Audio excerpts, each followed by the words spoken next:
welcome to the Alex Salmond Show from the White House in Washington, D.C. In Trump's America, the radical forces and the establishment have one thing in common. They are both unnerved by the Trump presidency. So is there going to be change in the air? Can there be a counter-revolution from the left, or will the Washington establishment get back in the driver's seat? Today I speak to a Pulitzer Prize-winning journalist and one of Washington's key commentators. They have very different views over the state of politics in this republic. But first, thank you for the tweets, messages and emails. Let's look at a few. Nelson says, great show as usual, enjoyed the whole kilt revival idea. After last week's show, I was inspired to nip up to Dunfermline round the various Carnegie buildings. Anyone going shouldn't miss the wee birthplace museum. Free entry, always a bonus. I quite agree, and I thoroughly recommend people go and take a look. Shirley says, your US item on Carnegie made excellent viewing. He certainly left a legacy as regards the world. He paid my granny's fees in 1911 for a degree at Edinburgh University. The sort of gift that keeps on giving, it might be said. Absolutely. What a lovely little story there, Shirley. Gordon says, always an excellent show with great interviews. Well done to myself and to Alex. Jill says, hi Taz and Alex. Love the show. One thing that stands out from other shows is Alex's easy manner and lack of aggressive interview technique, so broadly used in most of the other shows. Great to hear answers. Don't change a thing. We certainly won't, Jill. Thanks for that. And finally, Down by the Almond says, Alex Salmond, could you do an us and them chat show to compete with BBC Question Time? No holds barred, but just truths. I'm not sure about the us and them idea. We try to avoid confrontation, but it's an interesting idea that we'll certainly take on board. Now back to Alex, who's in Washington, D.C., with commentator and anchor Ed Schultz. Ed Schultz, welcome to the Alex Salmond Show. Mr. Salmond, it's my pleasure. Thank you. Now listen, you've been commenting on the American political scene from a variety of platforms for a substantial number of years. I want you to tell us how people are becoming adjusted to the Trump presidency. I mean, let's start with the establishment Republicans. Are they reconciled to Donald J. Trump as their president, and do they think he'll be their candidate in 2 years' time? Well, to start with, I think the uniqueness of Donald Trump is nobody owns him. There's no political organization that he's loyal to. There's no lobbying firm that he has to answer to. He came to Washington as an outsider, as a businessman, to upset the apple cart, and he does it on a daily basis. The man wants to do business, and he wants to do it in a way that Washington's not used to see being done. And I think that his pace of trying to get things done totally works against the culture of Washington. You know, the rules of the Senate. The Senate is about all cogitate, take your time. Trump is not at that pace at all. And so the Republican establishment has had to figure him out and move at his pace if they want to get anything done. And I think that it's just been two cultures clashing in Washington. So after that collision, are they now adjusted to their instantaneous and volatile president? I don't think you're ever going to be able to adjust to Donald Trump because he's so unpredictable. And that in itself is the attraction, is that the people in middle America feel like there's somebody that will go to Washington and is in Washington now with power that will go after anybody to get things done. And he has lived up to his campaign promises in generic sense, most of them. Okay, he can't live up to all of them. But he did get the tax cuts. He did get a conservative on the Supreme Court. He has deregulated a lot of businesses. He has taken a different approach to the environment, which business likes. And so first year, and now we're into his second year, he's got a little bit more headwind. But the fact is he has accomplished what he said he wanted to do on the campaign trail. And the Republican establishment wants to do one thing, and that's stay in power. And if they can use Donald Trump to stay in power, then they'll jump on the bandwagon as quickly as they can. If they can't, then they'll pull out the machete. So let's turn to the other side of the fence. Let's turn to the Democrats. Are they still harboring notions that they might nail Donald Trump through impeachment, or are they basically saying we better get down to selecting an alternative for 2 years' time? Well, Alex, I just don't think it's the Democrats. I think it's the mainstream media in general, the majority, Now, they didn't like George Bush, but they hate this guy. And they'll do anything to see him fail. I honestly believe that their anchors wake up every morning thinking how they can get this president. You used to work for some of these guys. I used to work for them. Well, I can tell you stories about how they muzzled me quite a bit. And the fact is that their whole mission is to defeat Trump. They don't want to see him successful. They don't like him on a number of different issues. And he's corporate America that they don't like. He's Wall Street that they don't like. And he's also a nationalist that they're not willing to accept.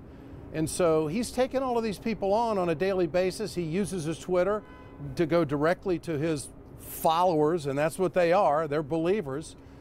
And as much flack as he's taken in the mainstream media, I think his ratings are relatively strong based on what he's had to put up with. The Democrats, and to answer about the Democrats, they will do anything to defeat Trump. They will obstruct, they will connive, and all of this is a residual of the election, that they're still terribly furious that Hillary Clinton lost. They're looking for somebody to blame it on, and Putin is standing right there, and he's a good target. And oh, by the way, Trump said some nice things about Putin, so that just throws fuel on the fire. And so I think that Trump is going to weather this storm. As much as I have issues with some of his policies, I think that he's going to weather the storm. I really do. I think he's a tough New York fighter. And what's the possibility of an insurgency in the Democrat side, a Bernie Sanders type figure, just as we had an insurgency with Trump seizing the Republican nomination? Well, the Democrats have an identity crisis right now. And the identity crisis was created by Donald Trump, because Donald Trump went out and told the working people of America, I'm going to do something for you. I'm going to take on China. I'm going to do trade deals that have been getting rid of your jobs and outsourcing them overseas. The Democrats have been telling you they were going to protect you for years, but they've never delivered for you. So he saw an opening. How did Donald Trump win Pennsylvania, Ohio, Michigan, and Wisconsin?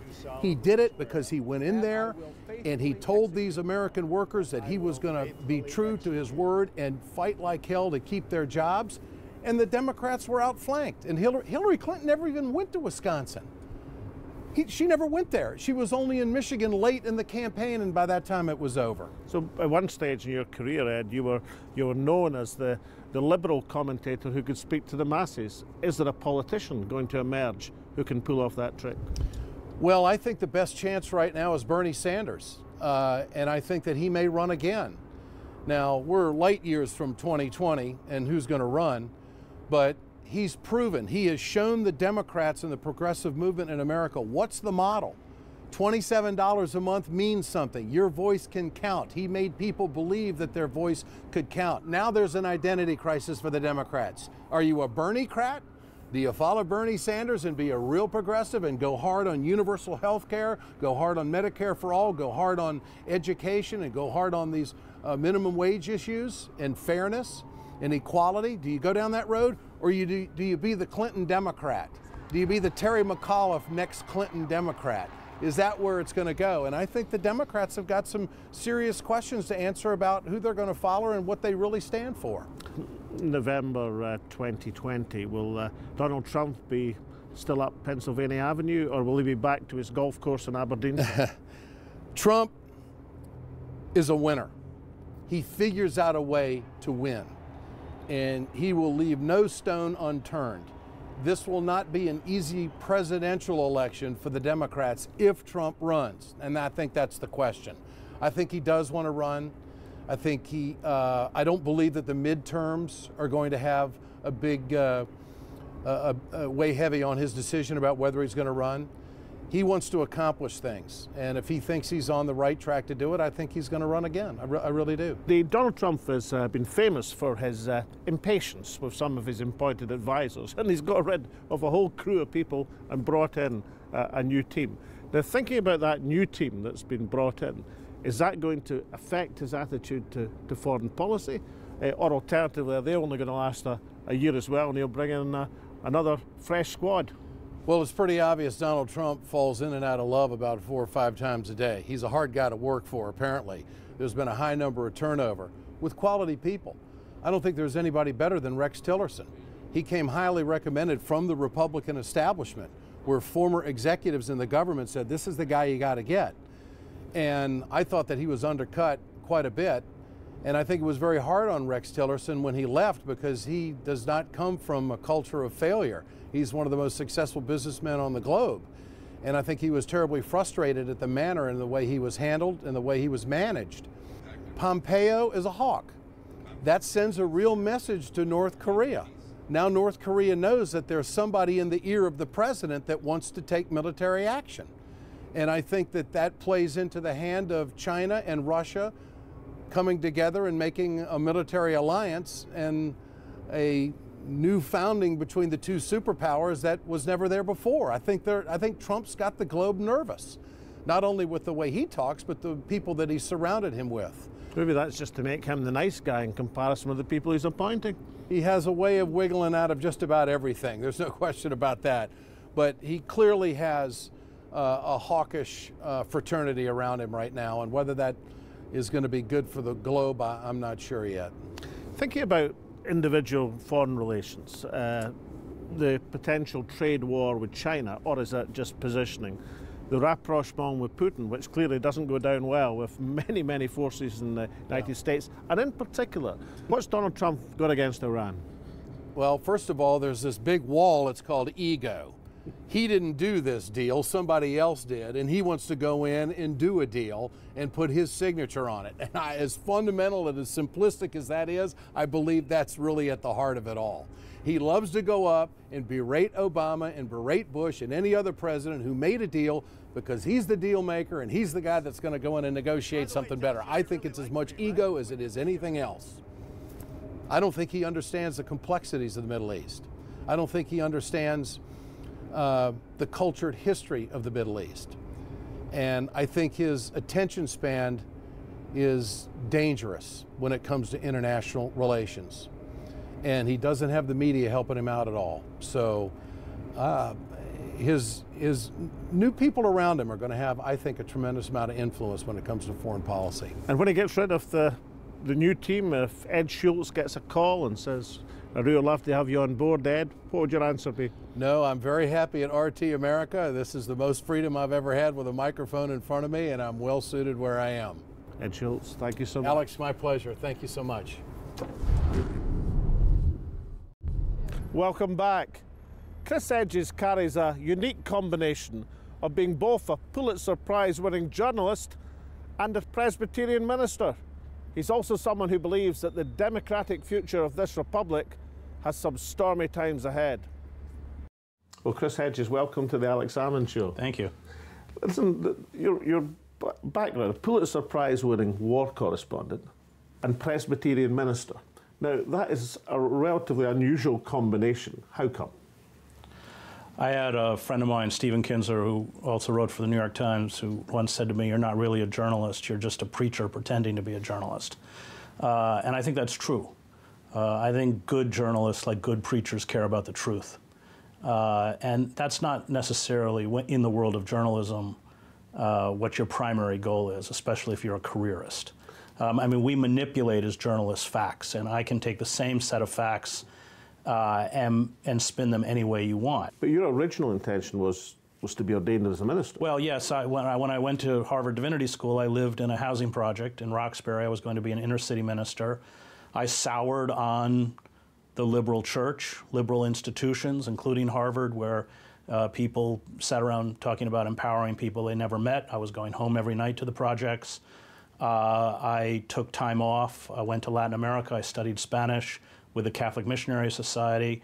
I'd always written, and although I came back and finished my degree, turned around and went to cover the war in El Salvador in 1983 as a freelance journalist. They perhaps thought you were a journalist pretending to be a minister. Right. Well, I was. I went. You were approved for ordination before you go to divinity school, and then when I met with my committee, they asked what my call was, and I should have said I'm going to be an assistant pastor somewhere, and I said I was going to go to El Salvador and cover the war, and there was a long silence, and the head of the committee said, we don't ordain journalists. I was subsequently ordained when I came back because I teach in a prison. I'm teaching this semester Les Miserables But it was years later, 30 years later. So having established this glittering career as a war correspondent and an interpreter of world events, and been in most of the most dreadful trouble spots and conflicts of the world, back to the United States and renew your calling as a minister, particularly with this emphasis. I mean,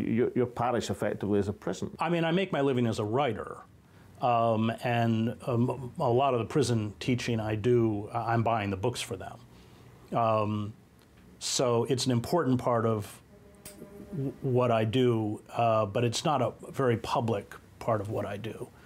I've spent most of my time fighting against the corporate coup d'etat that's taken place in the United States, including suing Barack Obama in federal court, actually winning, and then we lost on appeal over he overturned the 1878 Posse Comitatus Act, which prohibited the military from acting as a domestic police force in Section 1021 of the National Defense Authorization Act.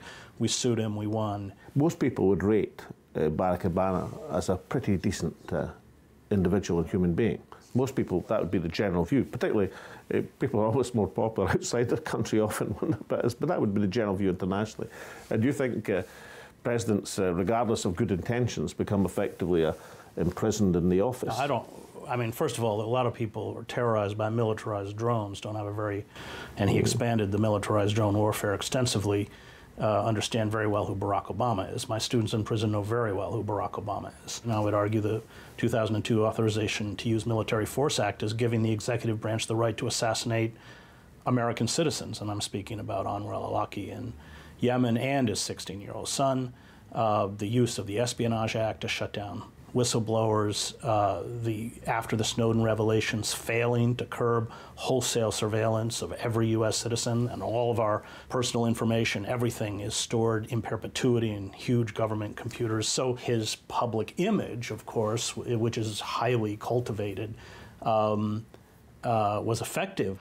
The actual facts of his presidency, I think, illustrate that there are powerful corporate forces, it's the so-called deep state, which no president, including Donald Trump, can challenge. I mean, Princeton, you're a visiting professor, is of course a revolutionary university. Firstly, as a college for the training of Presbyterian ministers, but under the minister, the Scot John Witherspoon, became effectively a university to train revolutionary leaders. Yeah. So he would certainly see the religion and the politics as intermeshed, that from his religion came his attitude to challenge state authority in the United Kingdom, to be a Republican in a monarchist society, and to embrace the American Revolution. Do you have something of that view in terms of your attitude to Christianity? Yes, completely. There is a complete intertwining of the moral or the ethical life and the public life, that one challenges systems of power on behalf of those who are oppressed, those who don't have a voice, those who are forgotten, those who are demonized, the way we demonize Muslims in this country. And that those stances are often very unpopular and see you pushed to the margins. Certainly everything that I have fought for, starting with my coverage of the war in El Salvador and the atrocities that were supported, backed, covered up, and in some case orchestrated by my own government, not only in El Salvador, but in Guatemala and Nicaragua. Everything that we've seen since I began has deteriorated.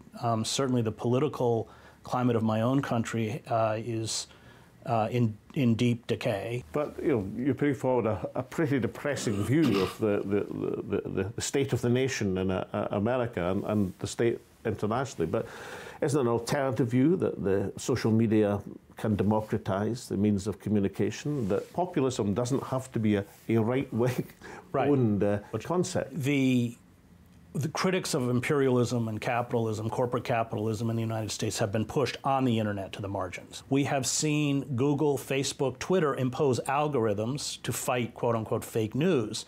And the traffic in all of these sites has plummeted. It used to be that if you typed in the word imperialism, you might get directed to an article on one of these sites. Now, because of these algorithms, you're directed to a mainstream publication like the Washington Post or something. I think the reason for that is that the con of quote-unquote free market and globalization has been found out across the political spectrum. It fueled the insurgency in the Democratic Party under Bernie Sanders. It fueled the insurgency for Trump. And the elites don't have a counter-argument. And so what they're doing is taking voices like mine that are already pushed to the fringes and imposing mechanisms to, if not silence them, certainly mute them even further. So lastly, looking at the Bernie Sanders insurgency as you described it, not far off success against a shoo-in for the Democratic nomination, holding every lever of power as Hillary Clinton did within the Democratic Party structure. So if Bernie Sanders can get so close, then isn't it possible that somebody with similar views could seize that moment again? No, because the Democratic Party is not the Labour Party. The base has absolutely no say. Can I point out it was a surprise to many people in the Labour Party, including those who signed Jeremy Corbyn's nomination papers, that he actually became leader of the Labour Party. But it was a product of a moment. But it was also a product of a movement within the party. And the mobilization of a base that was able to affect the top. The Democratic National Committee, we know now, not surprisingly, had the fix-in for Sanders. Clinton had, of course, I think by the time she finished, she spent over $1 billion in her campaign. She had all the superdelegates.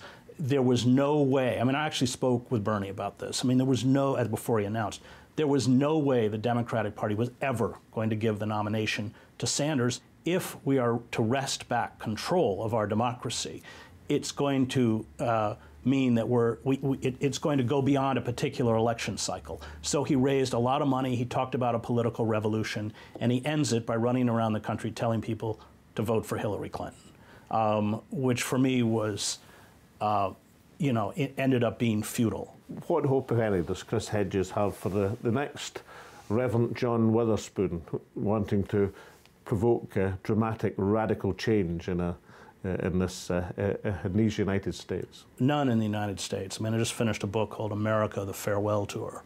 We are an empire that's contracting. I mean, you see it when you drive across this country. The infrastructure is in shambles, poverty. I mean, it's appalling, the level of poverty in this country. Aren't these the ingredients for radical change? They're also the ingredients for fascism. You see it quite effectively with the left in this country has been destroyed in the name of the fight against communism. Radical movements have been dismantled. Labor unions, less than 6% of the American workforce, 9% total if you include public sectors, but most of them can't strike. We've been utterly disempowered. The press has been concentrated in the hands of a half dozen corporations. But most importantly, like empires, we've expanded beyond our ability to sustain ourselves. And the moment the dollar is no longer the world's reserve currency, which happened to the pound sterling in the 50s, you will see a huge economic contraction. And all of the ingredients are there. And we must also acknowledge this is a deeply violent society. You see it every other day in this country. We have school shootings. I mean, this is just the insanity of it. I'm very bleak and very pessimistic. I've been arrested blocking the doors of Goldman Sachs during the Occupy movement and in Washington. I mean, I take part in all of this stuff. You can't use the word hope unless you resist. On the other hand, I think we have to make a very sober assessment of what we're facing. I was at Standing Rock with the water protectors, and they were firing rubber bullets into nonviolent demonstrators, hundreds of arrests, firing water cannons laced with pepper spray, unleashing attack dogs.